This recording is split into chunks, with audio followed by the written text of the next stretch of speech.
Salut les beautés, super heureuse aujourd'hui de vous retrouver pour cette première de la série Yoga pour les pas souples.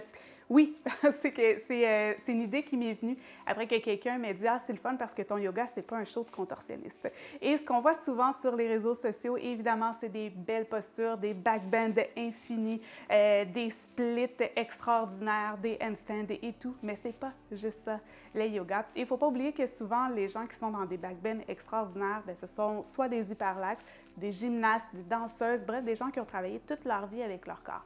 Alors, si vous êtes assis à la maison toute la journée, que vous avez un mode de vie plutôt sédentaire, c'est sûr que vous n'aurez pas cette flexibilité-là.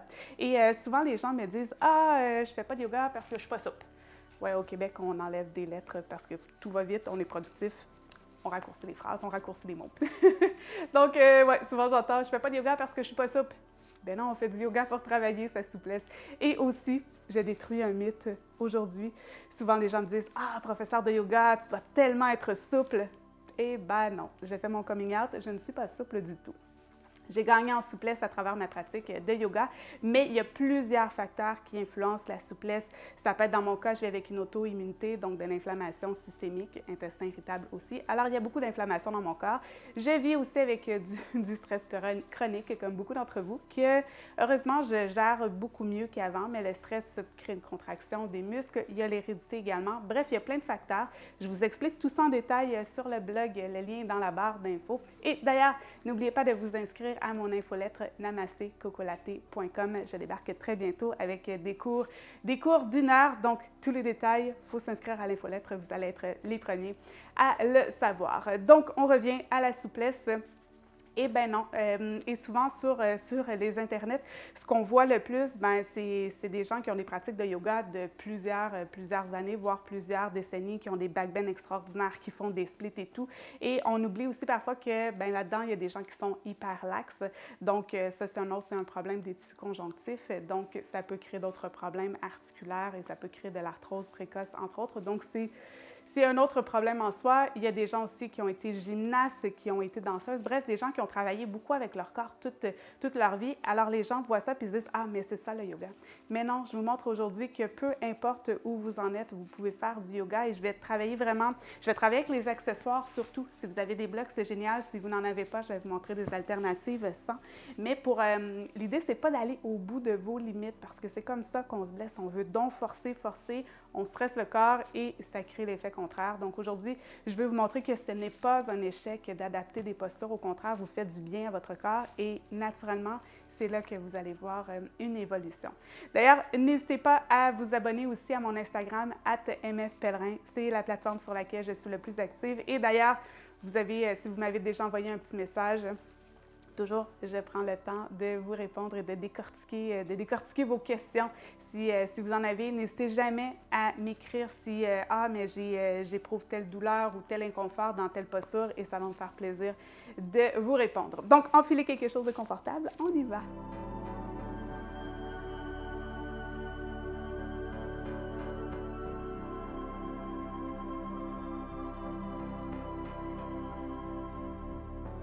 Alors, on va débuter couché sur le dos aujourd'hui. Prenez un petit moment pour vous installer et là, c'est pour votre confort. Peut-être que vous avez envie d'allonger les jambes aujourd'hui, peut-être de déposer un petit coussin sur les jambes, de venir plaquer le bas du dos au sol, où vous en êtes aujourd'hui. Et juste observer où en est le corps.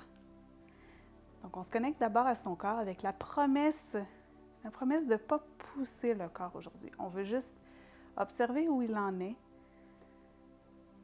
et trouver le calme surtout. Donc, la souplesse, ça commence aussi par un mental calme, par laisser aller. Si on est dans un mental agité, il se crée une réponse de stress dans le corps. Alors, les muscles sont en mode fuite ou combat. Ils ne sont pas en mode « Ah, petite promenade de santé ». Non. Donc, on prend le temps et respirer tout doucement.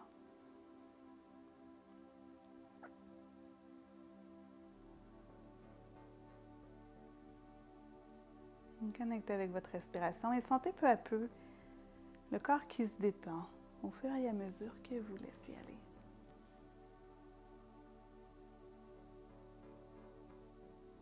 Et tout doucement, On va venir fléchir un genou et l'autre et les apporter à la poitrine. Enlacer les genoux et on se berce de gauche à droite. Et on observe où en est le corps.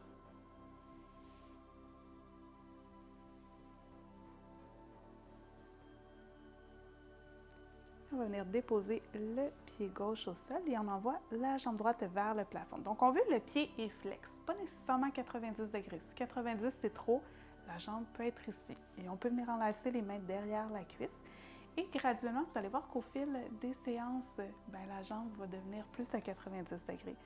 Et peut-être que vous êtes déjà souple, mais je présume que si vous êtes déjà souple, vous n'êtes pas en train de faire cette vidéo, mais si vous êtes déjà souple, éventuellement, vous allez pouvoir attraper le gros orteil. Mais on n'est pas là aujourd'hui. Je vous dis juste comment on va évoluer au fil du temps. Puis ça se peut que vos ischios, ils en soient là puis que ça n'aille pas plus loin. Donc, acceptez où le corps en est. Vous pouvez garder la jambe fléchie ou pour aller un petit peu plus loin, vous pouvez allonger. Donc, si vous refaites cette vidéo au fil des semaines, je vous donne plusieurs façons que vous allez pouvoir évoluer dans votre pratique. Et on observe juste où en est le corps. Peut-être que ça tire déjà au niveau des ischios. Peut-être pas. Et doucement fléchit le genou, on dépose le pied au sol et cette fois, on envoie la jambe gauche vers le plafond. Donc, le pied flex comme si on voulait pousser contre le plafond. Les mains derrière la jambe. Et je vous rappelle, ça se peut que la jambe soit plus à 45 degrés et moins à 90 degrés. Et on respire. Peut-être qu'on vient allonger la jambe droite. Peut-être pas. L'idée, c'est qu'on veut garder le pied flex et on veut allonger la jambe avant de penser à la ramener vers soi. Donc, on est dans la douceur, dans la quête d'où on en est aujourd'hui. Et tout doucement, on fléchit le genou, on la porte vers la poitrine, on ouvre les bras en croix et on laisse tomber le genou vers la droite et le regard vers la gauche. On vient délier doucement la colonne.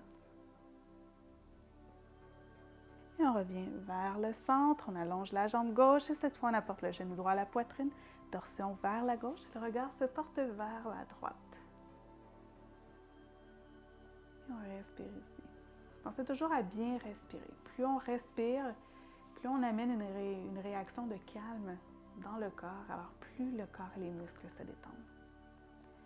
Et à l'inspire, on revient. Les deux genoux à la poitrine, on allonge le bras de son choix vers l'arrière, on se dépose du côté de son choix et tout doucement, on fait son chemin assis. On va venir croiser les chevilles et on va basculer vers l'avant pour la posture de la table. Donc, posture de chat et de vache. À l'inspire, on creuse. À l'expire, on arrondit comme un chat. On presse bien. On arrondit même le coccyx. À l'inspire, on creuse. Expire, on arrondit. Une dernière fois. À l'inspire, on creuse. Expire, on arrondit. Et on retrouve une table neutre. Donc, le nombril vers la colonne, on presse bien dans les mains. On allonge une main derrière, une jambe derrière et l'autre. Et on vient en planche ici. Ça se peut que vous ayez besoin plutôt de déposer les genoux au sol. Et c'est correct. Où en est le corps aujourd'hui? Donc, on commence là où on en est. Peut-être que vous vous remettez à bouger après une blessure ou après plusieurs moments sédentaires. Où en êtes-vous? Et à l'expiration, le bassin vers le plafond. Et on vient fléchir une jambe et l'autre. C'est comme si on veut rapprocher notre talon du sol. Et on observe là où ça tire. Est-ce que ça tire dans les mollets? Est-ce que ça tire dans les ischios derrière les cuisses? Est-ce que ça tire dans le bas du dos? Donc, on est juste dans l'observation. Et peut-être qu'à un certain moment, vous allez réaliser que ça ne tire plus du tout. Et tout doucement, on va venir trouver l'immobilité, mais je vous invite à fléchir les genoux le plus possible. On presse dans les mains, le nombril vers la colonne, donc un beau dos droit, le bassin est vers le plafond. Et ensuite, au fil des séances, vous pourrez travailler à allonger les jambes sans bouger le dos. Donc, on ne veut pas un dos arrondi. On prend le temps de fléchir les genoux, d'envoyer le bassin vers le plafond. Et ensuite, où vous en êtes, ça se peut qu'aujourd'hui, vous ayez besoin de garder les jambes fléchies. Et on respire ici. On savoure notre chien tête en bas. Je vous promets qu'au fil des séances, ça devient un peu comme une séance de repos, une posture de repos. Donc, à l'inspire, on envoie le talon droit vers le plafond. Et à l'expire, on vient déposer le pied entre les mains. On dépose le genou à l'arrière et on envoie les bras vers le plafond. Ça se peut que vous ayez besoin que ça tire beaucoup dans la cuisse gauche à l'avant. Ça se peut que vous ayez besoin de ramener un petit peu le pied. Le plus possible, on veut que le genou soit avec la cheville pour ne pas créer trop de stress dans l'articulation du genou. Donc, peut-être que vous en êtes ici. Peut-être que vous pouvez fondre plus loin à l'avant. Donc, l'idée, c'est qu'on veut ancrer les abdominaux et ensuite, on peut travailler à fondre dans les hanches. Donc, observez où vous en êtes. Et c'est là que nos blocs vont être utiles. Si vous les avez pas trop loin, vous venez les mettre de chaque côté du corps. Et là, on va venir allonger la jambe devant. On ancre les abdominaux, on recule les fessiers. Donc, l'idée, c'est qu'on ne veut pas, souvent, là, je vois dans mes cours, là, les gens veulent donc être au sol, ils ont le genou fléchi, ils sont tout arrondis. Non, on allonge la jambe. Et les blocs, peut-être à la hauteur la plus haute, peut-être à la hauteur intermédiaire. Et peut-être que dans quelques séances, vous allez réaliser comme « Oh wow, mon bout des doigts est au sol. » Donc, où vous en êtes. Et on travaille, sentir l'étirement derrière la jambe. Ça se peut que même en étant sur des blocs, la jambe soit un petit peu fléchie. C'est correct aussi. Et tout doucement, on va fléchir le genou à l'avant. On retire les blocs, on ancre les orteils derrière, on soulève le genou, on ramène la jambe derrière et on peut enchaîner un flow ici. Je vous rappelle, vous pouvez le faire sur les genoux. Donc, on presse vers l'avant, on fléchit les coudes et à l'inspire, on soulève les genoux du sol. Expire, on retrouve son chien tête en bas. Encore une fois, n'hésitez pas à fléchir les genoux, à presser les mains dans le sol, le bassin vers le plafond. Et au fil des séances, vous pourrez travailler à allonger les jambes sans bouger le dos. Inspire, talon gauche vers le plafond. Expire, pied entre les mains. On dépose le genou à l'arrière, on allonge les orteils et à l'inspire, les bras vers le plafond. Je vous rappelle, ça se peut que vos deux jambes soient plus à 90 degrés parce que vous sentez que ça tire beaucoup. Et au fil des séances, vous pourrez allonger la jambe devant. Et dans tous les cas, on ancre les abdominaux et on fond ensuite dans les hanches. Donc, on ne veut pas que ce soit le bas du dos qui écope. On ancre les abdominaux. Et on respire ici. Et encore une fois, on vient chercher nos blocs. On les met de chaque côté. Et on vient allonger la jambe devant. Donc, on vient allonger. On étire, peut-être que nos blocs sont à la hauteur la plus haute, peut-être à la hauteur intermédiaire. Oh, ça c'est le côté de la tendinite dont je me remets. Alors, écoutez votre corps, surtout si vous vous remettez d'une blessure. Alors, la réhabilitation, dans le cas d'une tendinite, c'est vraiment la clé. On y va progressivement. Alors, on observe où on en est et au fil des séances, vous pourrez progressivement, mais assurez-vous que quand on progresse, si on va plus bas, les abdos sont bien ancrés, le dos ne va pas s'arrondir. C'est comme un bloc court. On descend vers l'avant. Et tout doucement, on vient fléchir les genoux à l'avant. On retire les blocs. On engage les orteils derrière. On soulève le genou. Ramène le pied gauche derrière. Encore une fois, puis on va enchaîner un flow.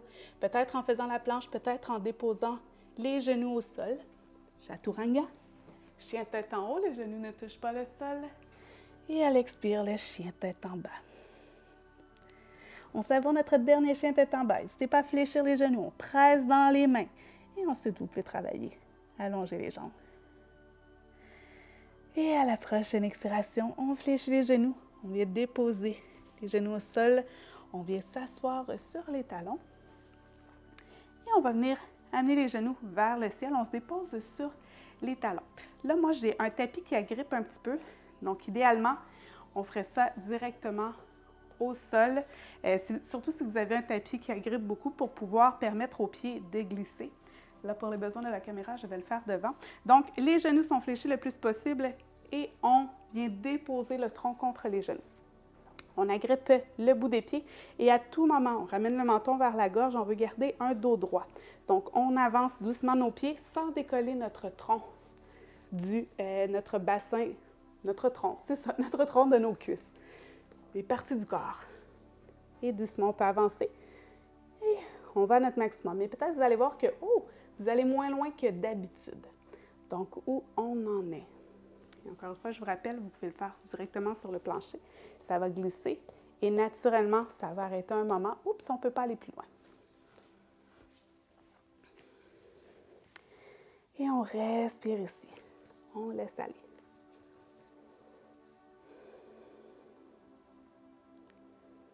Et naturellement, vous allez sentir que les ischios, que les mollets commencent à se détendre à l'arrière.